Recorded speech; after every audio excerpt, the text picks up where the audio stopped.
Mennesker med autisme kan noget med deres hjerne, som får sådan en forsker som mig til at opleve. Det er utroligt spændende.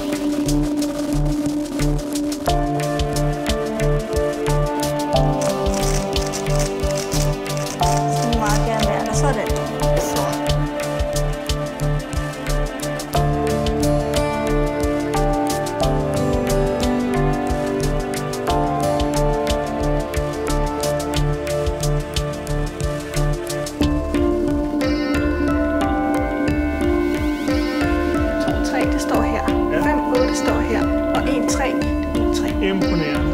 De er gode til mønstre og regler og systemer. Samtidig så oplever man også, at der er nogle ting, de har forbløffende svært ved.